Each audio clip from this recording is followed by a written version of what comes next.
মধুমিতা চ্যানেলে তোমাদের স্বাগত। আজকে আমি প্রথমেই আসছি, দেখো তোমাদের একটা সাথে শাক নিয়ে। দেখো শাকটা প্রথমেই দেখাই, গাছটা। হ্যাঁ, গাছটা দেখো, এই দেখো গাছটা। গাছটা হলো, এটা হলো ভেটকুল শাক। দেখিনি, দেখো এইরকম সাইজের ডান্ডি গুলো হয়। আর এই যে গাছটার সাইজে এই প্রথম এইগুলো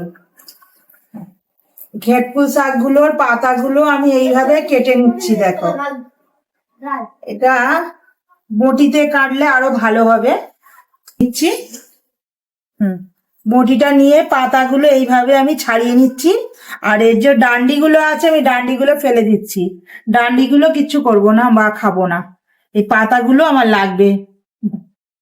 আর এই পাতাগুলো আমি এইভাবে ছাড়িয়ে নিচ্ছি। আর এতে যদি এইভাবে কোনো আঁশ জাতীয় থাকে ছাড়িয়ে নেওয়া যাবে। তাই পাতাগুলো আমি ছাড়িয়ে নিচ্ছি এইভাবে। ডান্ডিগুলো লাগবে না, পাতাগুলো নিচ্ছি। দেখো পাতাগুলো কত সুন্দর। আর এই পাতাটার নামই হলো, আগেই বললাম যে ঘেটকুল পাতা। এটা হলো ভর্তা করা হবে। এবার আমি পাতাগুলো ছাড়িয়ে নিয়েছি। দেখো ডান্ডি থেকে পুরো পাতাগুলো ছাড়ানো হয়ে গেছে। এই ছাড়িয়ে এতটা পাতা হয়েছে আমার। এবার আমি পাতাগুলো ভালো করে ধুয়ে নিয়েছি। ধুয়ে নিয়ে আমি এবার শিল নোড়ায় বেটে নিতে হবে। এই জন্য আমি পাতাগুলো একটু দেখে দেখে নিচ্ছি, যাতে নোংরা বা পোকা টোকা যাতে না থাকে। বর্ষার সময় তো, আর এই পাতাটা কিন্তু বর্ষাকালেই পাওয়া যায়। আমি এটা নিয়ে নিচ্ছি এইভাবে শিলে নিয়ে এটা থেঁতো করে নিচ্ছি। এইভাবে মেরে থেঁতো করে নিতে হবে।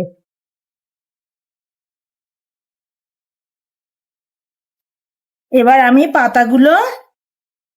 পাতাগুলো পুরো শিলে এইভাবে আমি বেটে নিচ্ছি। এবার এবার এতে দিতে হবে লঙ্কা, কাঁচা লঙ্কা খানিকটা। আমি দেখো গোটা লঙ্কা, কাঁচা লঙ্কা এইভাবে তুলে নিচ্ছি। আর এতে দেবো আমি রসুন বাটা। রসুনটা হলো একটু ছাড়ানো আছে। রসুনটা আমি ভালো করে ধুয়ে নিচ্ছি। ধুয়ে রসুনটাও বেটে নিতে হবে। এটা এবার আমি রসুন, লঙ্কা আর ওই যে পাতাগুলো দেখিয়েছিলাম ঘেটকুল শাক পুরো একদম বেটে নিয়েছি। দেখো একসাথে। এবার এটা হবে ফ্রাই করব আমি। তা কি দিয়ে ফ্রাই করব, সঙ্গে থাকো, সাথে থাকো, ভিডিওটা স্কিপ করবে না বন্ধুরা, দেখতে থাকো।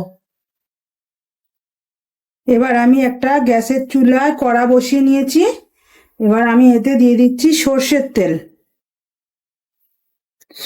সর্ষের তেলটা দিয়ে নিলাম।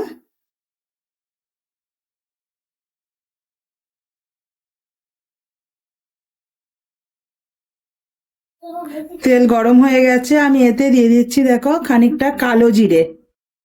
আর তারপরে দিচ্ছি আমি এতে 2 থেকে 3 পিস শুকনো লঙ্কা কেটে দিয়ে দিচ্ছি।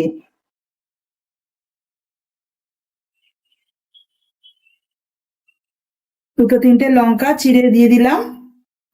দেওয়ার পরে এটা আমি নাড়িয়ে নিলাম তেলটা। আর যেটা মানে বলেছিলাম শাকটা বেটে রেখেছিলাম, এবার শাকটা কিন্তু আমি এর মধ্যে আস্তে করে দিয়ে দিচ্ছি।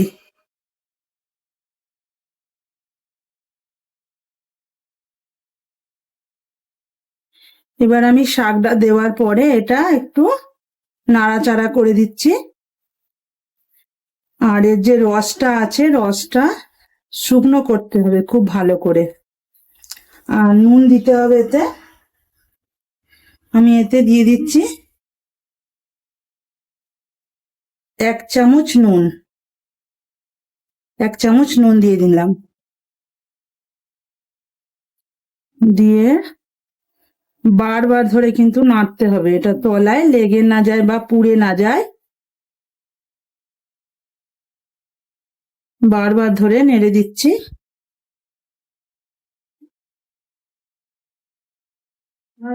এবার জলটা প্রায় মরে গেছে, মানে জলটা শুকিয়ে গেছে। আর এবার আমি কিন্তু বারবার ধরে এটা নাড়াচাড়া করে নিচ্ছি। জলটা পুরো শুকনো হয়ে গেছে। এইভাবে এইভাবে করে এবার নাড়িয়ে নিতে হবে এটা। এবার ফ্রাই করতে করতে কালারটা দেখো অন্যরকম কালার এসে গেছে একটা। হালকা পোড়া পোড়া ভাব বা লালচে ভাব এসে গেছে। এবার কিন্তু এটা ফ্রাইটা কমপ্লিট হয়ে গেছে।